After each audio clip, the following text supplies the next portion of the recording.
Hello everyone, स्वागत है आप सभी का आज के इस नए क्लासेस में।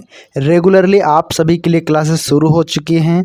जैसा कि आप जानते हैं कि अगर आप छत्तीसगढ़ बीएससी नर्सिंग का फॉर्म भरे हैं तो आपके लिए नर्सिंग एप्टीट्यूड कंपलसरी है पढ़ना, क्योंकि यह आपको जून में एग्ज़ाम होगा और यह हमेशा जून में एग्ज़ाम होता है। तो इस बार आपके पास 1 मंथ टाइम है, तो सभी लोग कंटिन्यूसली आप तैयारी में लग जाइए, क्योंकि बहुत ही कम समय है।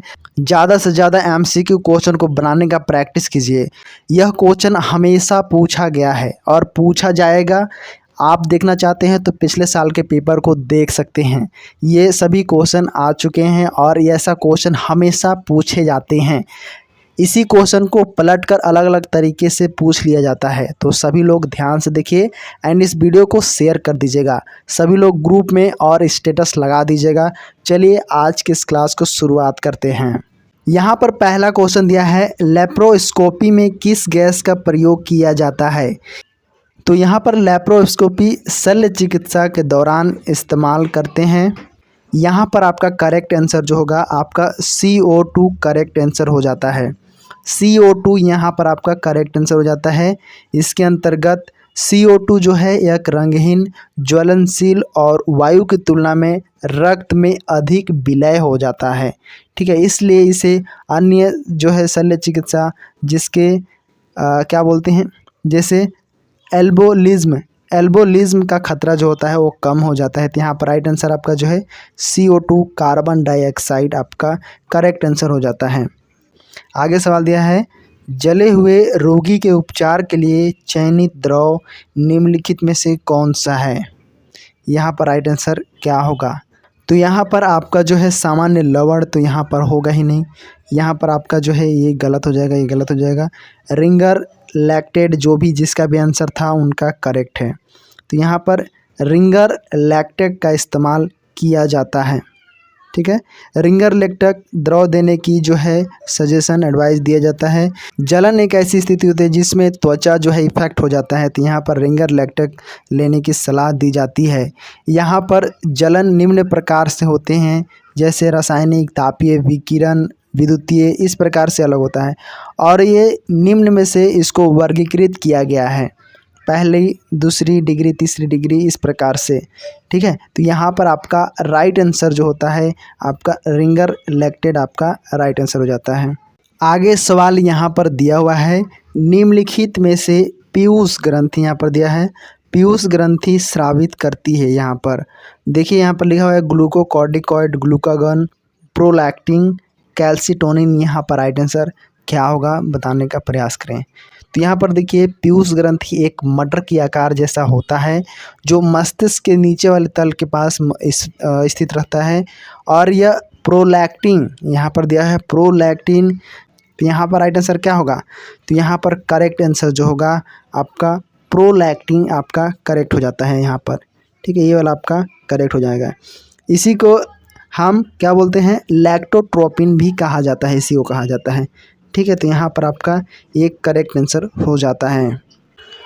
यहाँ पर जैसा आपने सुना कैल्सिटोनिन क्या होता है, तो यह जो होता है यह थायराइड ग्रंथि द्वारा निर्माण होता है, इसका जो गर्दन के क्षेत्र में स्थित होता है। ठीक है, तो यह शरीर में कैल्शियम के स्तर को नियंत्रित करता है, ये कैल्सिटोनिन। आपका आंसर करेक्ट होगा, यहाँ पर प्रोलैक्टिन आपका करेक्ट आंसर हो जाता है। ठीक है, यहाँ पर अगर हम ग्लूकागन की बात करें तो ग्लूकागन क्या होता है, तो यह जो होता है अग्नाशय द्वारा निर्मित होता है, जो कि ग्लूकोज के स्तर को नियंत्रित करता है। नाम से ही स्पष्ट है ग्लूकागन। ठीक है, तो यहाँ पर आप समझ गए। ग्लूकोकॉर्टिकॉइड क्या होता है, यह उपापचय क्रिया में वृद्धि करता है। यहाँ पर ये आपका करेक्ट आंसर प्रोलैक्टिन आपका हो जाता है। आगे बढ़ते हैं। आगे देखिए, यहाँ पर करेक्ट क्या होते हैं, आंसर बताने का प्रयास कीजिए। देखिए, यहाँ पर दिया है 24 आवर में सामान्य मूत्र उत्पादन कितना होता है। इस प्रकार के जनरल क्वेश्चन को आपको देखते ही आपको आंसर देना है। यह कब होगा, जब आप इसको डिटेल से पढ़ेंगे तो आप तुरंत क्विकली आंसर दे सकते हैं, अदरवाइज़ आप कन्फ्यूज़न में हो जाएंगे। तो यहाँ पर आप आंसर देने का प्रयास करें।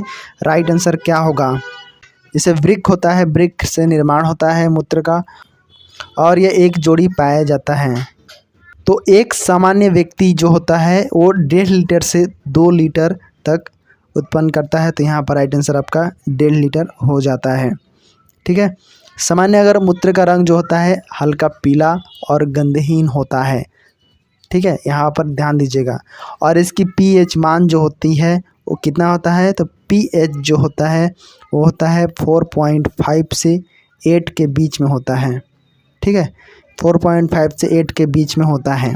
यहाँ पर राइट आंसर आपका 1.5 लीटर हो जाता है। आगे सवाल देखिए, यहाँ पर आप जानते होंगे इसका आंसर। इसी प्रकार से आपको यहाँ पर देना है आंसर। मानव शरीर की सबसे लंबी हड्डी कौन सी होती है, तो यहाँ पर राइट आंसर क्या होगा। तो देखिए यहाँ पर करेक्ट आंसर आप लोग सभी आंसर दिए हैं, तो यहाँ पर राइट आंसर आपका फीमर हो जाता है।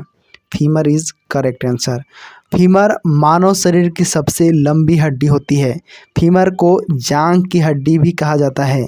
ठीक है, यहाँ पर जैसे हड्डियों का अध्ययन करने वाले को क्या कहा जाता है, अगर ऐसा क्वेश्चन आपके मन में आ रहा है तो उसे कहा जाता है ओस्टियोलॉजी कहा जाता है। क्या कहा जाता है, ओस्टियोलॉजी, या आप लोग याद रखिए ओस्टियोलॉजी। ठीक है, तो हड्डी में क्या होते हैं, कैल्शियम धातु पाया जाता है प्रचुर मात्रा में। तो यहाँ पर करेक्ट आंसर क्या हो जाएगा, फीमर आपका करेक्ट आंसर हो जाएगा। आगे सवाल यहाँ पर दिया है, इंग्लिश हिंदी दोनों से समझेंगे।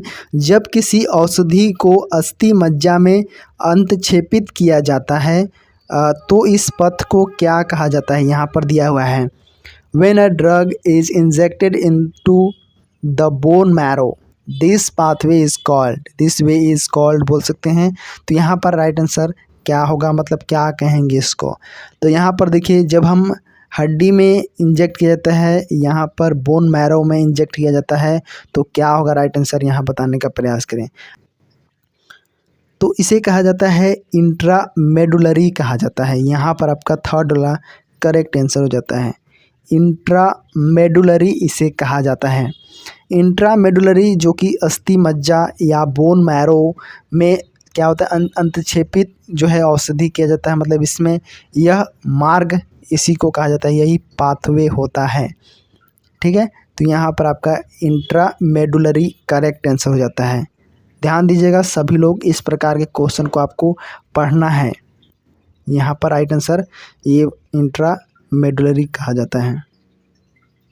आगे राइट आंसर क्या होगा, यहाँ बताने का प्रयास करें।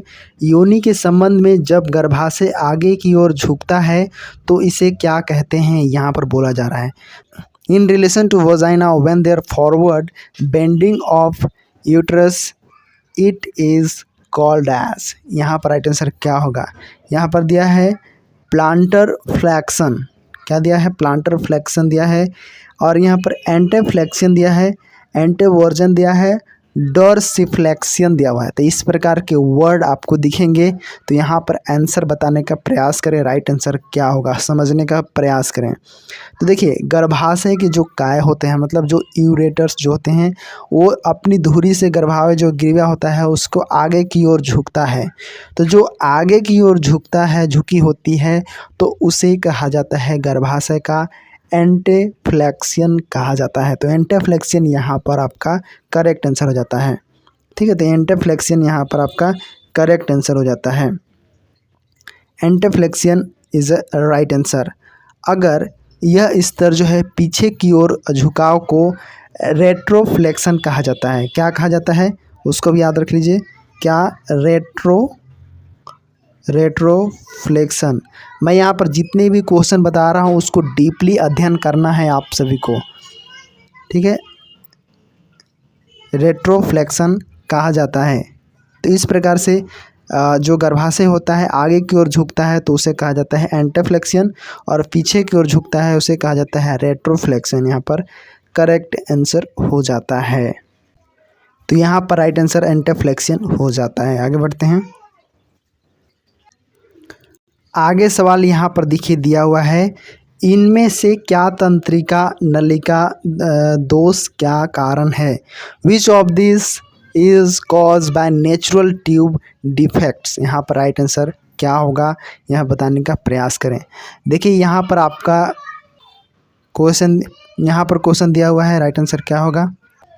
देखिए नलिका के अलग अलग प्रकार होते हैं, जैसे मेनिंगोसील बोलते हैं, मेनिंगोमीलोसील बोलते हैं, स्पाइना बिफिडा बोलते हैं। तंत्रिका नलिका दोष अलग अलग प्रकार के होते हैं। तो इसे आप बुक में पढ़ेंगे तब समझ में क्लियर आ जाएगा। बाकी ऐसी चीज़ मैं ऑलरेडी बताऊंगा।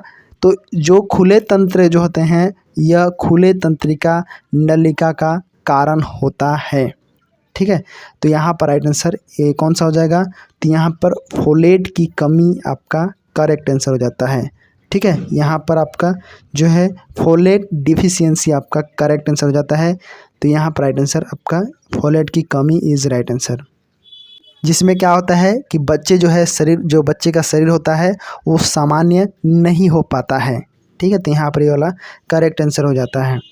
उसी प्रकार से विटामिन ए की कमी से क्या होता है, आप लोग जानते हैं, एनीमिया रक्ताल्पता होता है। विटामिन डी की कमी से रिकेट्स होता है। ये सभी चीज़ें आपको एग्जिट टू द पॉइंट याद होना चाहिए। यहाँ पर राइट आंसर आपका फोलेट डिफिशियंसी आपका करेक्ट हो जाता है। आगे क्वेश्चन है जिसे प्लेसेंटा अपरा के नाम से जानते हैं। अपरा के अपशिष्ट को किस रंग के बैग में फेंका जाता है? तो यहाँ पर दिया हुआ है बैग का कलर। आप आंसर देने का प्रयास कीजिए। यह एक जनरल क्वेश्चन है और यह क्वेश्चन हमेशा पूछा जाता है। ठीक है, तो यहाँ पर आप जो है बैग का नाम और उसके कलर याद रखना पड़ेगा। तो यहाँ पर देखिए काला बैग दिया हुआ है, पीला बैग दिया है, लाल बैग दिया है, नीला दिया है। तो यहाँ पर देखिए सबसे पहले काला बैग जो होता है उसमें जनरल अपशिष्ट जैसे सामान्य अपशिष्ट पदार्थ इसमें फेंके जाते हैं, मतलब रखे जाते हैं इसमें। ठीक है, काले बैग में। उसी प्रकार से पीला में क्या होता है, तो पीला में जो है मानव अपशिष्ट पदार्थों को रखा जाता है। लाल में जो होता है प्लास्टिक कचरा इसको रखा जाता है। लाल बैग में, पीला बैग में मानव अपशिष्ट पदार्थों को फेंका जाता है। लाल बैग में प्लास्टिक कचरा, सफ़ेद बैग में सुई वगैरह ये सब के फेंका जाता है। तो यहाँ पर करेक्ट आंसर क्या होगा? वो है पीला बैग। यहाँ पर जब हम प्लेसेंटा की बात करें तो यह एक मानव संबंधी पदार्थ है। तो यहाँ पर अपशिष्ट पदार्थ जो है यहाँ पर पीला बैग, येलो बैग में फेंका जाएगा। Correct answer is second, yellow bag is correct answer. आगे है फ्रेंच कैथेटर। यहाँ पर का आकार, फ्रेंच कैथेटर का आकार क्रमांकन निम्न में से किसे दर्शाता है? यहाँ पर राइट आंसर क्या होगा? Size numbering of French catheter denote. यहाँ पर आपका राइट आंसर बताने का प्रयास करें। तो देखिए यहाँ पर जो कैथेटर होता है क्या होता है, एक पतली लचीली नली होती है, नलिकाएं होती है, जिसका उपयोग अलग अलग क्षेत्रों में, मतलब अलग क्षेत्रों में किया जाता है। जैसे मूत्र कैथेटर बोलते हैं, हृदय कैथेटर बोलते हैं, और इस प्रकार के यह एक नलिकाएं होती हैं। ठीक है, तो यहाँ पर फ्रेंच जितनी अधिक होगा कैथेटर का आकार उतना ही अधिक होगा। तो यहाँ पर इससे नापते हैं। तो यहाँ पर राइट आंसर क्या होगा? कैथेटर का बाहरी व्यास आपका करेक्ट आंसर हो जाता है। इट मीन्स यहाँ पर आपका ये वाला राइट आंसर हो जाता है। कैथेटर का बाहरी व्यास इज करेक्ट आंसर हो जाता है। जैसे अगर मूत्राशय में मूत्र निकालने के लिए मूत्र कैथेटर का इस्तेमाल करते हैं। हृदय जो शल्य क्रिया के दौरान जो रक्त होते हैं, अतिरिक्त रक्त होते हैं, द्रव होते हैं, उसको निकालने के लिए, द्रव निकालने के लिए हृदय कैथेटर का इस्तेमाल करते हैं। उसी प्रकार से मलाशय वगैरह के लिए इस्तेमाल करते हैं। तो यहाँ पर करेक्ट आंसर आपका जो है एक्सटर्नल डायमीटर ऑफ कैथेटर यहाँ पर करेक्ट आंसर हो जाता है। तो उम्मीद है कि सारी चीज़ आपको समझ में आ गया होगा। इससे जुड़ी कोई भी प्रश्न होगा तो ज़रूर कमेंट बॉक्स में लिखिएगा। मिलते हैं नेक्स्ट वीडियो में, तब तक के लिए धन्यवाद।